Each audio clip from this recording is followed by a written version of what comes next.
National Security Advisor John Bolton's book hits bookstores tomorrow. And over the past couple of days, he scorched President Trump in a round of interviews. And as we talked about earlier, the administration has come out against the new book. And now former White House Press Secretary Sarah Sanders is speaking up about her experience with Bolton in her new book. Axios had the first look at it, which is titled Speaking for Myself, where she says, quote, Bolton was a class case of a senior White House official drunk on power who had forgotten that nobody elected him to anything, end quote. Well, joining us now to talk about this and more is our company, Trump's senior legal advisor and Falkirk Center champion, Jenna Ellis, and Republican strategist and a former assistant administrator at the Small Business Administration under President Trump, Holly Turner. Ladies, welcome back. Thank you. All right. Well, I want to talk to you guys about this book. A lot of controversy around it. But the big question is, Jenna, will it move the needle at all? Is this his just 15 minutes of fame? Will people actually pay attention?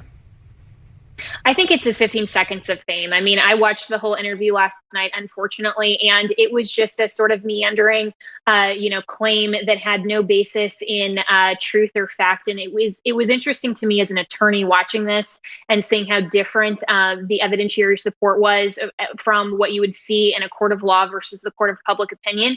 He was trying to burden shift the whole time and say, I'll just throw out all of these claims and make President Trump defend it, when he himself lacks the credibility and has a federal judge who just recently said in an opinion that he put national security interests aside and instead just wanted to advance himself. So, this is nothing more than a swamp creature just looking for his 15 seconds of fame. I don't think anyone will care about it in another week, and especially come November. Holly, we just talked to Craig Shirley, a historian, and he said it didn't really matter either, and pretty much echoed the same thing. That it's his 15 minutes of fame. And the left attacking him, too, for not coming out earlier, saying this is maybe his just goal to get money from this book. Do you think it matters?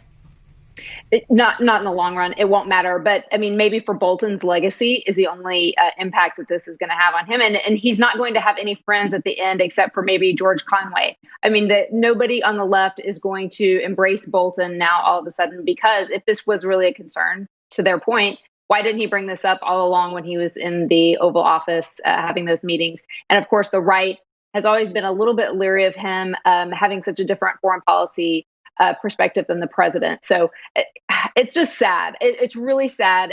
Just the fact that he put it in a book and he's trying to sell it and trying to make money off of it makes the whole thing really, really sad. And it's a sad day for America.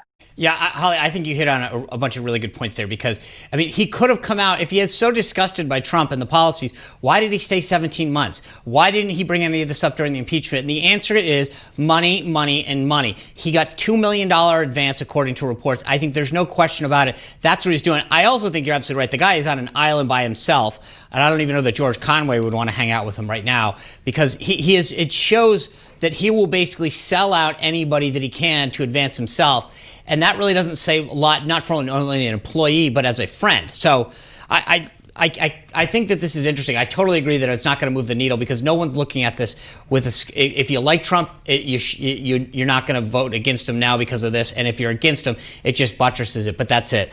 Let me kind of switch for a second. And Holly, Jenna, you're on the team Trump. Tell me what do you think of the media coverage?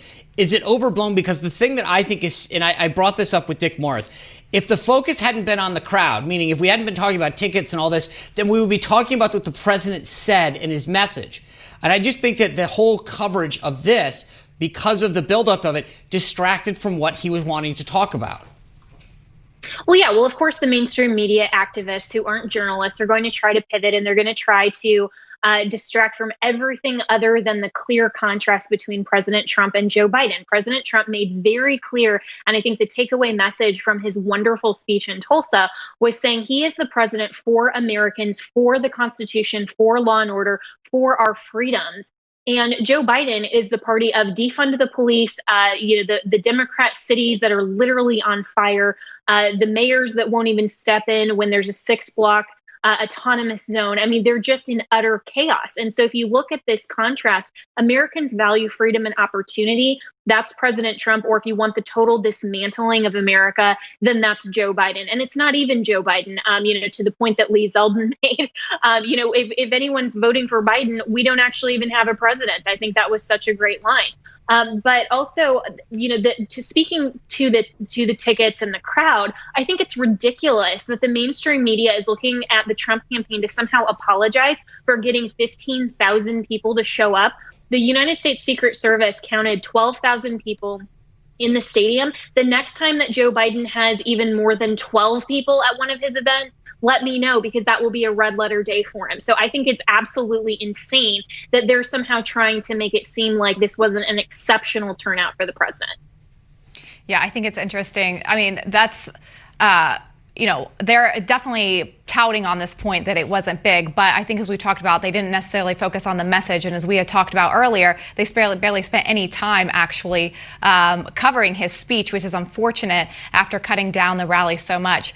But unfortunately, we're out of time. Ladies, it's always good to get your take. Thanks for being with us here today. Thanks so much. All right. Well, coming up, Sean will give you our take on the news of the day. Stick around.